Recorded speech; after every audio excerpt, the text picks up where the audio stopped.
We worship you, O Lord. Humbly bow down before your throne.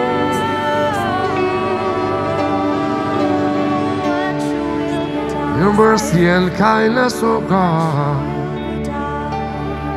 fulfill us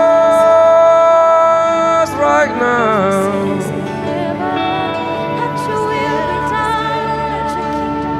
Soy bakara la moyasa, la hena yari bakara la moyasa,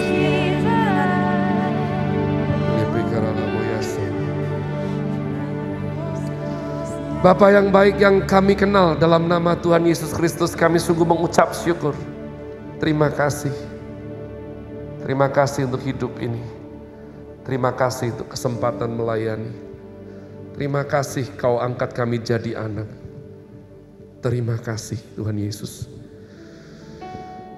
Hari ini hamba berdiri di tengah keluarga besar di Nusa Pujian.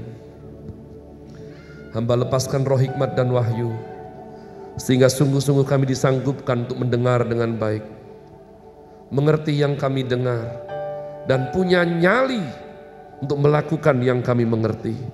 Tidak jemu, tidak bosan, tidak berhenti sampai hasilkan buah. Sebab Sang Raja sudah putuskan, hanyalah melalui buah nama Bapa di sorga dipermuliakan. Jadi jangan berhenti sampai engkau menghasilkan buah yang nyata. Rapilah hambamu yang gak becus dan hina ini, supaya jadi alat untuk firman boleh disampaikan dengan hidup dan berkuasa. Pakai hambamu Tuhanku. Roh Kudus sayang, hamba hanya bersandar padamu.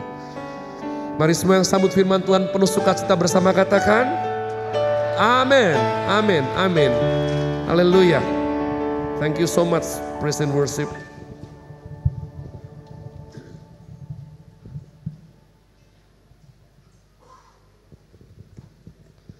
Saya sudah beroleh izin, jadi saya lepas. Shalom semuanya. Kok kayak dari jauh kayak ibadah opa-oma gitu ya. Bukan ciri khas Nusa Pujian banget loh ya. Sarapan belum sarapan, shalom semuanya.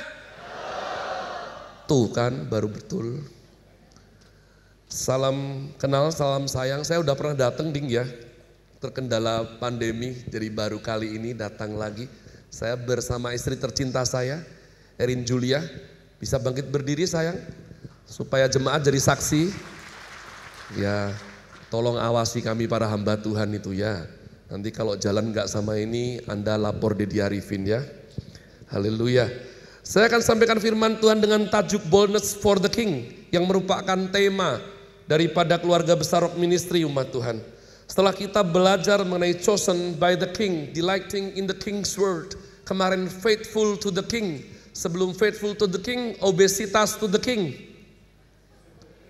Obedience to the King. Hey, firman Tuhan kalau disampaikan salah Anda harus kritis. Mengerti, katakan amin.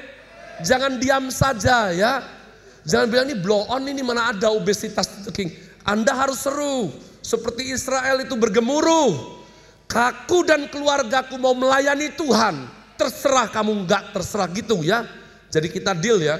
Jadi kalau obesitas itu dosa kita. Kalau obedience baru to the King. Dan hari ini kita berbicara mengenai boldness for the King. Mari buka ayat yang menjadi kunci rujukan tema daripada bulan Juli ini. Kisah Rasul 14 ayat yang ketiga. Kisah Rasul 14 ayat yang ketiga. Yang sudah mari baca bersama saya. 1, 2, 3. Paulus dan Barnabas tinggal beberapa waktu lamanya di situ. Mereka mengajar dengan berani karena mereka percaya kepada Tuhan. Dan Tuhan mengkuatkan berita tentang kasih karunia-Nya dengan mengaruniakan kepada mereka kuasa untuk mengadakan tanda-tanda dan mujizat-mujizat. Mengerti belum mengerti katakan amin. Supaya enggak terlalu ketahuan mana yang belum mengerti. Ya, udah ikut Tuhan lama sekali belum ngerti apa-apa. Bertobat, tapi saya percaya itu jemaat Rock Yogyakarta. Kalau sini ini brilliant, ya. Karena cari babi nggak sulit ya. Kalau di Jateng harus agak butuh seni sedikit. Umat Tuhan, karismatik itu suka sekali dengan kuasa, tanda, mujizat, ya. Dan saya himbau untuk kita tidak suka cropping atau mutilasi ayat. Mulailah belajar sungguh-sungguh satu perikop. Dengan bantuan Roh Kudus mengerti maunya apa. Demikian juga kalau engkau menjalin suatu relasi atau hubungan, jangan hanya mau yang enaknya saja. Kenali kelemahannya apa, ya, termasuk keluarganya. Dulu aku rencana mencintai menikahi kamu, gak ngerti ternyata kamu dari sarang ular beludak. Gak boleh seperti itu. Karena yang pernah kamu bilang kau taksir cinta kau nikahi ini asalnya dari keluarga yang kamu sebut sarang ular beludak tadi. Maka kamu harus mempelajari teknik pawang ular. Tidak boleh terus menyalah-nyalahkan terus. Nah umat Tuhan, semua tanda mujizat ini lihat ya, miracle di dalam ajaran iman Kristen yang murni itu bukan hanya sesuatu action yang tidak masuk akal. Wih, sakit jadi sembuh, maafkan. Dukun juga bisa. Penyihir Firaun bisa mengejar sampai mujizat ketiga. Ya, miskin jadi kaya, maafkan. Ilah-ilah dewa-dewa zaman ini bisa melakukannya. Engkau harus kritis. Lukas pasal yang keempat. Sejak iblis berkata, once you worship me, satu kali kau sembah aku, I will give you this world with the splendor. Aku bisa berikan kekayaan dunia ini. Jadi kalau iblis bisa berikan kekayaan, kita harus bijaksana. Berarti kita tidak boleh mengasumsikan semua kekayaan pasti dari Tuhan. Belum tentu. Iblis gak pernah klaim, I will give you rejoice, no. I will give you shalom, no. Tapi iblis pernah bilang, give you this world with their splendor. Kuberikan dunia ini dengan segala kimilaunya, kekayaannya. Jadi kritis. Ya, iblis gak pernah janjikan keluargamu akan, enggak. Kaya. Jadi kalau kaya belum tentu dari Tuhan. Shalom dari Tuhan. Love dari Tuhan. Kaya, hati-hati. Ya. Jadi ketika kita mengerti ini apa? Not miracle. Coba baca your Bible in English. But sign and wonder. Karena kalau tanda, ya, itu berbicara mengenai sesuatu yang punya purpose. Faham? Jadi kalau tanda ada di jalan itu ya, S lalu disilang. Warnanya kuning. Merah ding. S. Silang warnanya apa? Itu tanda atau mujizat? Tanda. Ada artinya tidak? Ada. Artinya dilarang berhenti. Nah, tanda selalu merujuk kepada purpose, tujuan. Ini harus emphasize, ditekankan. Karena banyak orang terima mujizat gak kemana-mana. Bahkan ada yang kurang ajar sekali, tinggalkan Tuhan. Kalau kau tidak bikin kayak yang kemarin, aku tidak mau melayani lagi di Nusa Pujian. Di Bali ini banyak sekali gereja, gak cuma di sini. Sinting gak? Jadi, kalau baca firman Tuhan, saya pada in English cari-cari miracle. No, we can found sign and wonder. Sign mean tanda. Tanda pasti punya tujuan. Kamu sakit disembuhkan, punya tujuan. Tujuannya kamu makin sayang Tuhan. Kamu miskin, mulai dari nol, jangan takut saudaraku. Diurapi Tuhan, kerja keras, diberkati jadi kaya, terkandung tanda. Makin diberkati, makin murah hati, makin sayang Tuhan. Karena ada dosa-dosa tertentu yang gak bisa dibikin tanpa kekayaan tertentu. Ada anak Tuhan makin kaya, dijadwal makin susah. Betul bro Mike? Waduh sekarang sibuk sekali ya ini, tender ini ya waduh MM-an, meringis merongos, wah susah sekali ya. Baru ngerti kenapa ini semua dilimpahkan dengan bijaksana oleh Tuhan, karena mereka mengajar dengan berani. Mengajar dengan berani. Kenapa mengajar dengan berani? Karena percaya kepada Tuhan. Nah ini menarik. Ya, boldness for the king. Sebelum saya ditarik Tuhan untuk belajar teologi dan filsafat, saya adalah sastra Inggris. Jadi saya dibacem, saya dibumbuin, saya diolah dalam seni mengolah kata. Bagaimana memahami suatu kata itu dicitrakan ada estetika keindahan tapi tidak kurang daripada maknanya. Jadi saya menemukan banyak kata itu yang spesifik, tidak bisa diganggu gugat. Salah satunya lah tema bulan kemarin, faithful to the king. Kesetiaan tidak bisa dimainkan umat Tuhan. Kesetiaan gak kurang gak lebih, kesetiaan adalah kesetiaan. Baru bisa disebut setia sampai mati. Yohanes bilang gitu kan? Tapi kata yang lain bisa dimainkan. Contoh 2 minggu yang lalu waktu di Jogja, kita ada pertemuan Perwil GBI di sana. Ya, dan bapak-bapak pendeta bilang, Kaleb, kamu kok kayaknya kok gak kesulitan. Masa pandemi ini gak gampang kan? Ya, jemaat-jemaat kita itu malah ikut ibadah online, gereja-gereja yang lebih menarik, lebih besar. Loh, kamu kok bisa kayaknya masih tetap bisa sembako kamu bagi, sekolah anak-anak masih bisa, kok bagaimana? Saya berkata, puji Tuhan Pak Pendeta, saya dianugerahkan Tuhan itu istri yang pintar cari uang. Ibu Juli bekerja.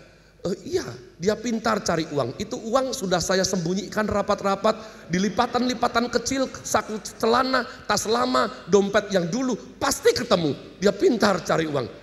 Saya bisa main seperti itu. Kamu juga pasangan juga bilang jangan kasar, please. Sayang, jijik kamu, makan kayak babi. Kok bisa dulu aku mau sama kamu ya? Jangan. Kamu bisa pakai sastra. Sayangku, kamu tuh kalau makan tekun ya. Bisa nggak? Bisa. But brave, boldness, berani.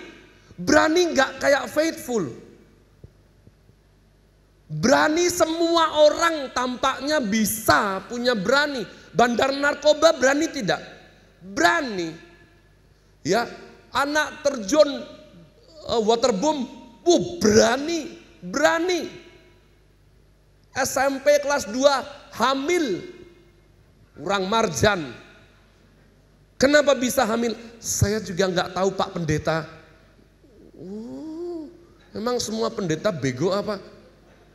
Perhatikan, dalam sejarah umat manusia, wahai nona dan nyonya, hanya satu kali tidak bisa dipakai lagi.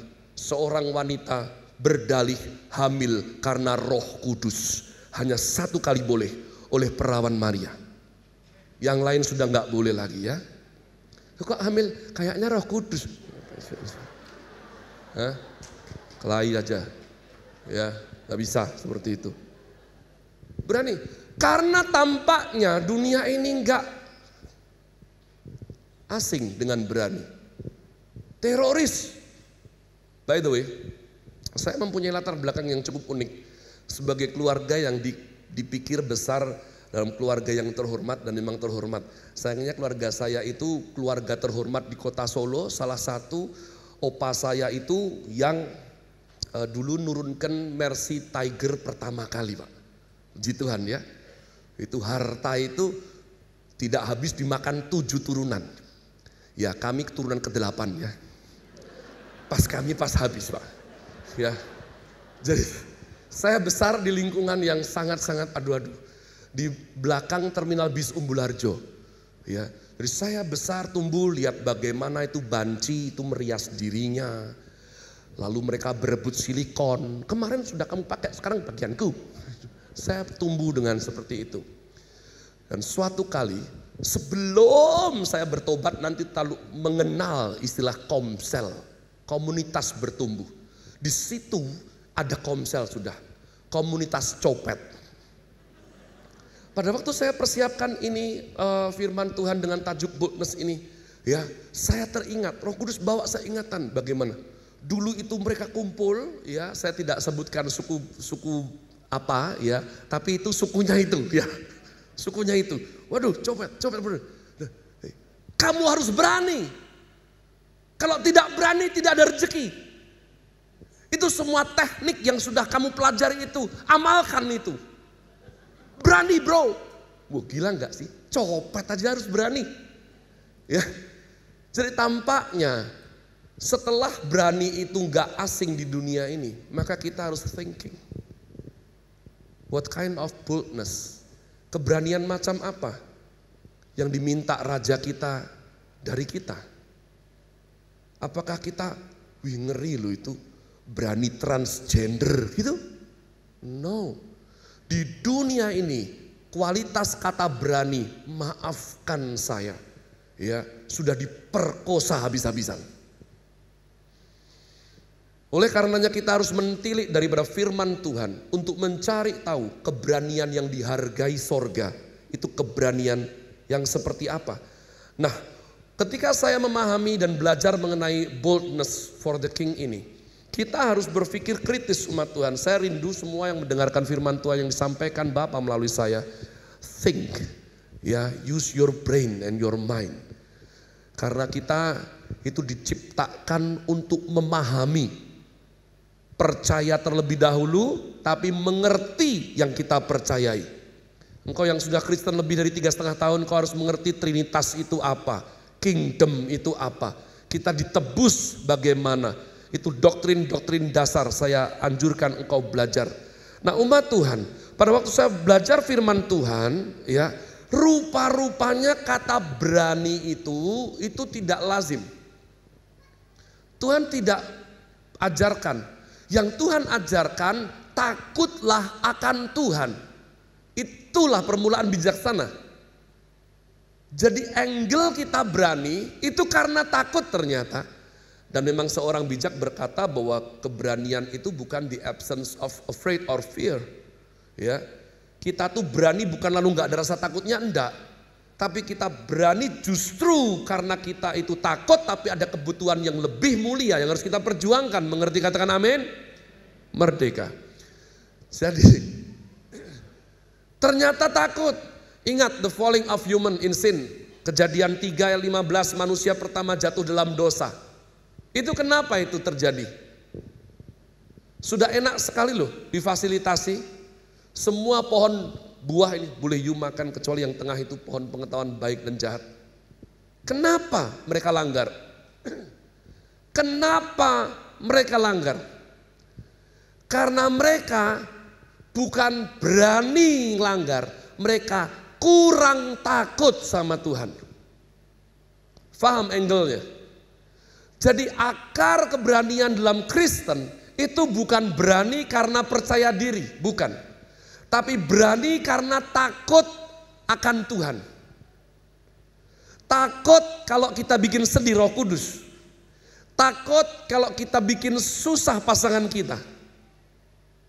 Ya. Jadi itu angle-nya. Karena di dalam Alkitab jarang sekali jadilah berani kecuali dalam kitab Yosua. Tapi hampir 360 kali jangan takut. Jangan takut. Lihat, alih-alih daripada Tuhan berkata beranilah, Tuhan enggak. Tuhan lebih suka berkata jangan takut. Padahal artinya sama kan? Jangan takut dan beranilah. Tapi Tuhan enggak. Karena permulaan hikmat adalah bukan berani, tapi takut akan Tuhan. Mengerti belum mengerti, katakan amin. Jadi harus ditahu dulu konsepnya. Berani dalam iman Kristen itu bukan berani karena takut akan Tuhan. Kenapa kita taat? Saya tadi dijemput, kita sempat berpesiar sebentar dengan Bro Mike dan Ibu Vivi ya. Wah, dengan permainan treasure hunter ya. Mencari-cari dulu. Dan ternyata dengan cepat saya mengerti bahwa kita punya kelemahan di masa lalu mirip-mirip. Kenapa kok kita sudah tidak lakukan lagi? Apakah berkurang toh rasa enak dosa tersebut? Tidak. Tapi saya sadari, kenapa saya sudah tidak lakukan kebiasaan buruk? Karena saya takut kepada raja saya. Amin. Jadi ketika belajar ini, jadi berangkatnya berani orang Kristen itu bukan berani saya kayak apa? Gampang semua. Yuk, no. Saya pinter Pak. No. No. Kita berangkat berani karena kita noleh kepada sang raja. Dan sang raja bilang, takut sebetulnya. Maju Khalid. Maju, aku besertamu. Ya kan? Lama-lama kita beraninya itu bukan karena kita sukarelawan, enggak. Kita takut bikin beliau berduka. Makanya jangan mendukakan Roh Kudus. Ketika kita belajar ini, maka kita temukan salah satu contoh dalam firman Tuhan, yakni kisah Daud. Saudara, engkau pernah berpikir tidak, why Jesus disebut Son of David? Memang nubuatan berkata bahwa tongkat pemerintahan tidak bisa keluar dari suku Yehuda. Itu kasih karunia kedaulatan Tuhan. Amin. Tapi kalau untuk kiblat, nah ini bahasa yang dipakai sepupu kita. Kiblat untuk berkata bahwa orang ini, Yesus ini suci, tiada berdosa. Saya punya alternatif beberapa. Contohnya Yesus anak Ayub. Boleh enggak? Sama loh, Yub, ya kan? Enak juga ya kan? Kenapa? Ayub, Tuhan sendiri yang puji loh. Tuhan sendiri dari mulutnya. Lihatlah hambaku Ayub. Orang yang saleh, takut akan Tuhan dan menjauhi kejahatan. Jadi Yesus anak Ayub. Make sense. Atau apalagi, Yesus anak Yusuf, bisa tidak? Merujuk bukan kepada bapak jasmaninya Yusuf, tapi merujuk kepada Yusuf Perdana Menteri yang menang atas godaan Tante Potifar. Betul? Daud salahnya banyak banget. Saya tidak khotbah itu kali ini ya. Kenapa? Kira-kira keduanya adalah sama-sama gembala. Dua-duanya sama-sama bergerak di bidang keberanian. Tuhan Yesus dilahirkan ketika Yerusalem crowded. Herodes perintahkan semua bayi di bawah 2 tahun dibunuh. Ya, dia harus bangkit sebagai juru selamat. Daud mengawali karirnya dengan apa? 1 Samuel 17, 34, 36, 37. Ya, saya bacakan untuk saudara. Daud berkata kepada Saul, hambamu ini biasa menggembalakan kambing domba ayahnya. Apabila datang singa atau beruang yang menerkam seekor domba dari kawanannya, maka aku mengejarnya, menghajarnya, melepaskan domba itu dari mulutnya. Kemudian apabila ia berdiri menyerang aku menangkap jenggotnya, menghajarnya, membunuhnya. Baik singa maupun beruang telah dihajar oleh hambamu ini. Ya. Orang Filistin yang tidak bersunat itu akan sama seperti salah satu dari binatang itu. Karena telah mencemooh barisan daripada Allah yang hidup. Tuhan perhatikan. Di tengah-tengah 2 juta prajurit Israel terkunci. Di depan ada Goliat orang Gad yang berteriak-teriak. Tidak usah perang, makan korban jiwa. Saya maju satu, situ maju satu, yang kalah menjadi hamba yang menang. Pernahkah engkau dengar pepatah Italia yang berkata, in love and war everything's gonna be alright. Untuk cinta dan perang semua halal. Kenapa ya? Gak ada yang berpikiran, udah maju aja dulu. Nanti kalau kira-kira kalah dari Goliat, langsung Eliab panah jidatnya. Bisa tidak? Wong itu nanti begitu Goliat kalah sama Daud, lalu salaman bah. Perang kok tawur tetepan, tetap tawuran, tetap kelahi. Tadi kan janjinya kalau yang kalah langsung jadi hamba yang menang, enggak. Pada waktu Goliat dikalahkan Daud, mereka kelahi kok. Jadi kenapa enggak ada orang? Karena Caleb Hofer Bintoro sebelum dimenangkan Tuhan Yesus otaknya licik dan kotor, ya kan? Orang baik tapi lemah itu tanggung, menyedihkan. Ya. Mereka nggak berani keroyokan karena apa? Nanti nggak gentleman dong. Dia orang satu, masa kita mau licik seperti itu? Mereka licik loh. Keberanian itu harus dites kalau 1 lawan 1 ya. Kalau bareng-bareng gampang ya. Di tengah-tengah seperti itu enggak. Tinggi badannya 3 meter bro. Nggak ada yang berani maju. Daud maju. Dia ajukan portfolionya. Wih, ya. berani. Sebetulnya Daud itu menjaga domba berapa sih? Nanti kalau Anda baca 1 Samuel 17 ayat 28, ya, ternyata Daud itu disuruh jaga domba cuman 2-3 ekor. Nah, kita mendapat clue lebih kuat ya. Selain keberanian itu karena takut akan Tuhan, keberanian itu karena apa? Tanggung jawab. 1, 2, 3 katakan. Tanggung jawab. Saya dulu pernah Tuhan kasih jemaat yang banyak. Karena saya rintis 2 gereja sayang betul ya.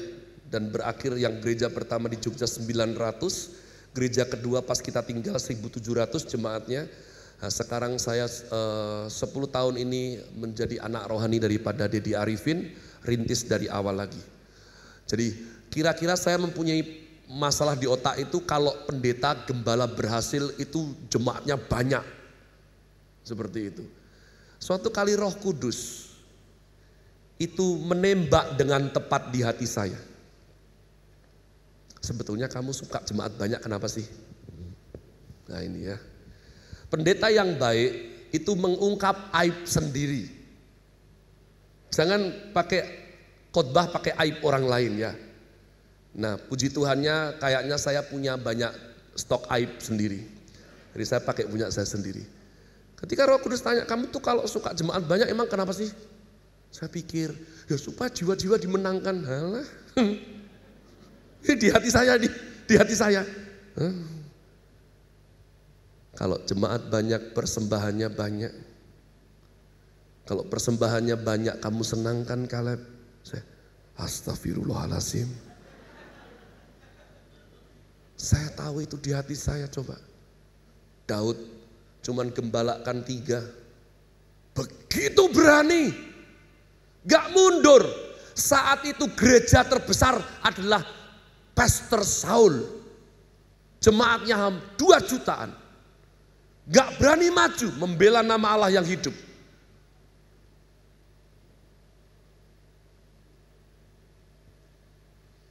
Justru Tuhan pakai gembala kecil cuma 3 domba.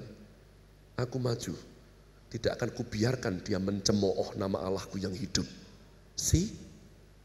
Sudah tahu, lihat nih. Surga enggak melihat kamu pimpin orang banyak, orang sedikit. No. Surga lihat keberanian lewat seberapa engkau berani tanggung jawab. Itu yang dia lihat. Itu permulaan karir daripada seorang Daud yang nanti diurapi menjadi raja Israel terbesar. Yang nanti representatif Jesus Christ di perjanjian baru. Dia enggak mundur umat Tuhan. Dia katakan tersebut di tengah-tengah Israel yang dicekam ketakutan. Saya link ke perjanjian baru. Mari buka Yohanes 10 ayat 11-15. Yohanes pasal 10 ayat 11-15. Saya bacakan, saudara dengar dengan baik. Yohanes 10 ayat 11-15. Akulah gembala yang baik. Gembala yang baik, apa yang dilakukan oleh leluhurnya.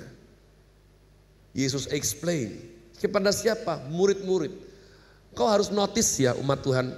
Ada ajaran Tuhan Yesus itu yang diberikan kepada 5.000 orang. Ada yang di atas bukit. Ada yang hanya kepada murid-murid. Engkau harus cermat, teliti. Kapan Tuhan itu ngajar duduk.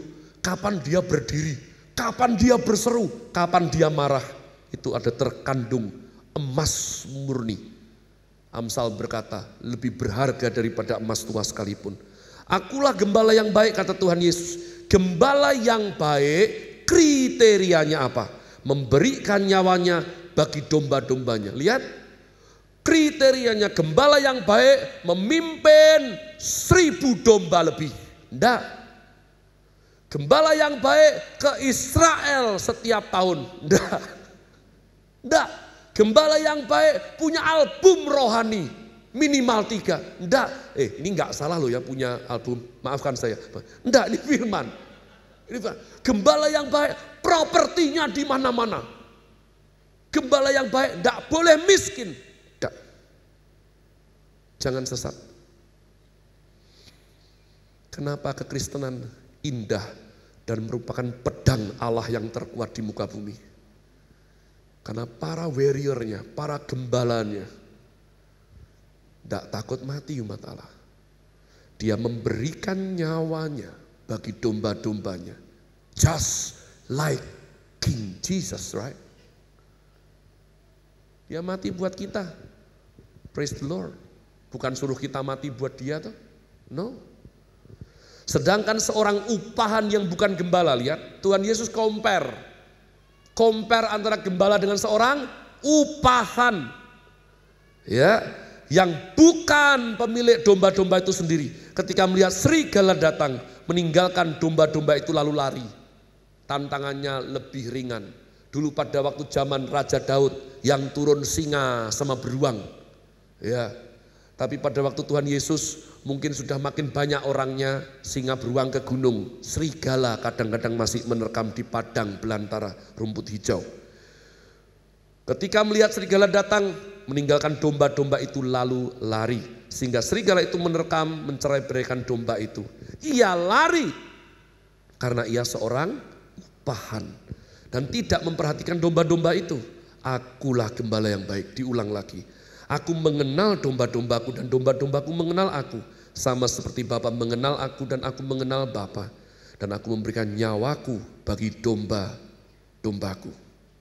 Nah umat Tuhan, kata baik di sini yang diulang-ulang oleh Tuhan Yesus, aku gembala yang baik, aku gembala yang baik. Kata yang dipakai dalam bahasa Greka adalah kalos. Ya, inilah peran seorang istri. Istri saya mengingatkan saya, dia memberikan saya kosakata ini, dia bikin saya dengar dan saya belajar. Di dalam bahasa Greka itu ada banyak kosakata mengenai baik. Seperti Indonesia, ya. Wah, baik, indah bisa kategori baik, cantik, kamu makan baik enggak nak? Betul? Keadaanmu ya apa? Baikkah? Baik itu banyak. Bahasa Greka juga. Tapi kata yang dipakai spesifik kalos. Bukan thenos, enggak ada kaitan. Kalos. Di dalam kalos itu ada dua kuota yang harus dipenuhi sehingga baik yang dimaksudkan Tuhan adalah kalos yang satu ini. Yakni yang diminta Tuhan dalam kalos apa? Ada dua unsur, yakni kematian dan noble pride. Tindakan mulia. Saya minta keyboardnya maju, temenin saya. Saya udah mau ending. Yang tugas semua boleh temenin kecuali singer sama WL kali ya. Yang musik aja.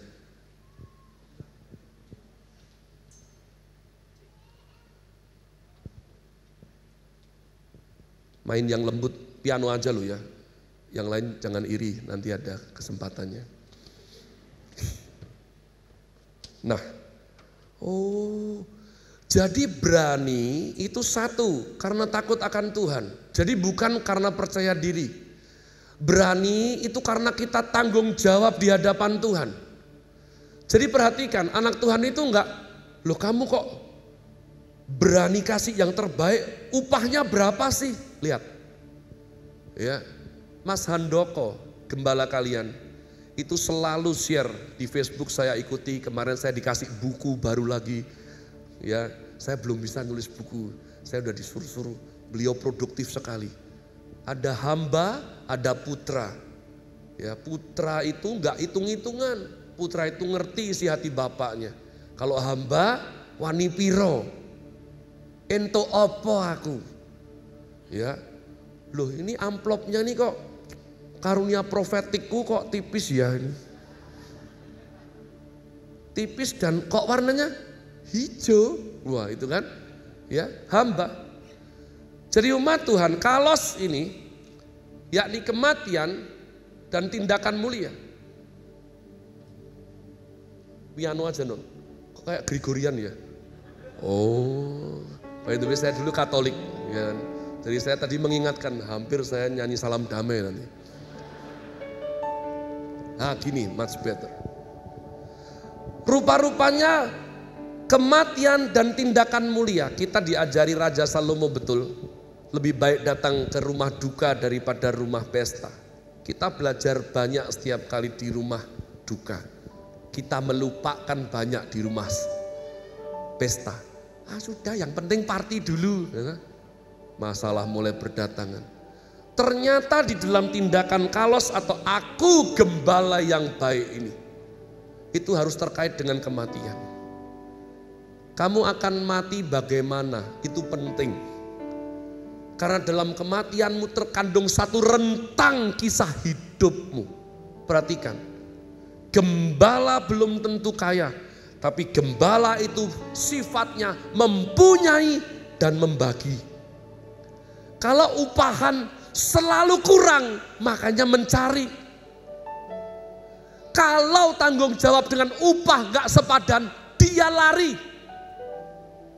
Melayani di Nusa Pujian, habis dijadwal sekali, dilihat PK-nya, wah tidak sebanding. Lari upahan. Yang seperti ini upahan. Gembala juga, loh om, kan om itu kan gembalakan di Kulon Progo kan, GBI apa itu. Enggak Kaleb, sekarang om sudah gang daunnya ganti. Loh ini pendeta. Saya masih melayani Tuhan tapi sudah enggak menggembalakan. Bocuan. Enggak seret. Udah gitu ternyata menggembalakan tuh muntah darah ya. Jemaat itu, aduh, sudah persembahannya sedikit maunya banyak. Ini Jogja, ini Jogja. Kalau Nusa Pujian, wah, berkat Abraham, Ishak dan Yakub ya. Semua sayang Tuhan dan diberkati, ini susah. Ini upahan. Kalau sekiranya di benak dia itu upahnya nggak sesuai, dia lari. Mengerti belum mengerti katakan amin. Yang tertemplak bertobat bersama saya. Saya dulu juga upahan. Jijik iya. Sudah diampuni. Sudah ditebus. Sudah diangkat anak. Otaknya mikirnya parah sekali. Cara kita mati, berani mati untuk apa? Bandar narkoba berani mati loh, untuk apa? Ya, beberapa berani menjual diri loh, itu juga berani. Tapi untuk apa? Gembala yang berani mati untuk dombanya. Ini soulnya, ini groove-nya. Kalau engkau dapat gembala yang seperti ini, doakan. Enggak banyak. Suatu kali, dengan setting suatu desa di Tomohon, Manado. Menjelang Natal ada percakapan antara babi dan sapi. Pernah dengar? Ya, ini fabel. Untuk kepentingan ilustrasi. Waktunya udah pendek jadi saya harus pakai jalan singkat. Pipi, ya kan babi. Sapi lebih bijaksana. Ada apa babi? Kok tampaknya dunia ini tidak adil ya? Kamu dimakan, aku dimakan. Tapi kok kayaknya kamu lebih terhormat daripada aku sih? Kok kamu lebih mulia? Ada beberapa agama bahkan menganggap kamu dewa. Aku enggak ada. Paling banter kepalaku, dikasihkan engkongnya siapa? Kan sama-sama. Begitu ya. Nah, mungkin seperti ini loh, Bi. Terus satu lagi. Ya. Di seluruh Republik Indonesia Raya ini. Umpatan nomor 1 juga merupakan hewan kesayangan nomor 1 di Indonesia Raya. USA. Tahu kan? Nggak usah saya bener. Terus maksudmu apa? Nomor 2. Kalau anak-anak main game, oh babi. Pasangan kelahi, babi. Mana pernah dengar sapi? Nah, nggak pernah dengar kan? Anda jarang dong, jarang loh. Sungguh, saya kalau anak-anak saya, language, nggak pernah. Oh babi, nggak pernah sapi. Lalu sapi bilang, oh. Malah nggak kepikiran aku. Sapi ya, bijaksana. Oh mungkin seperti ini loh Bi. Apa? Ya apa? Aku dari kecil ya susuku diminum manusia. Kamu ada yang pernah minum susu babi? Lah, ya kan? Walaupun Blue Ocean, saya punya otak aneh sekali. Istri saya sampai kewalahan jagain saya. Ya, lah iya. Ini memang bisnis baru, tapi nggak ada orang mau susu babi, ya kan? Padahal babi punya susu loh. Kambing aja susunya diminum. Saya aneh loh. Orang suka samcan daging babi kok susunya kok jijik rasanya kan? Susu babi. Susu sapi kita minum, betul? Pada waktu aku sudah selesai diambil susunya, manusia memakai aku untuk membajak sawahnya. Selama aku hidup. Ada yang bajak sawah pakai babi? Enggak ada ya. Jadi mungkin itu loh Bi. Kalau misalnya aku boleh explain. Aku dari hidup, aku bermanfaat sampai kepada kematianku. Kalau kamu hidup ngerepoti, pas mati baru jadi berkat. Hati-hati loh ya. Beri tepuk tangan buat Tuhan Yesus, buat Tuhan Yesus. Please anak Tuhan, jangan sampai, please amit-amit tolak dalam nama Tuhan Yesus, bertobat kerja yang baik, amin. Jangan sampai nanti pas kita mati, meninggal dipanggil pulang, tutup mata di bumi, ya pada waktu perjalanan ke surga sempat lihat semua orang sukacita. Wah, kok tahu gitu mati dari dulu kamu itu ya. Nah, itu kayak babi, ya hidup ngerepoti, pas jadi berkat hanya pas matinya. Nah ini loh, kata kalos itu ada baik yang seperti ini. Tuhan Yesus kerjaannya menebar kasih, ngasih orang makan, menyembuhkan, mengusir setan. Dan matinya pun menebus Anda dan saya. Yang kedua apa? Nobel. Di dalam kalos ada tindakan yang mulia umat Allah. Dan mulia itu seperti tadi saya katakan adalah kosakata yang spesifik. Mulia. Mulia adalah tindakan karena mati bukan untuk diri sendiri. Itu berbeda dengan baik yang lain. Dengan berani yang lain. Amin. Mulia itu pasti berbicara mengenai seorang pahlawan mengorbankan nyawa untuk bangsanya.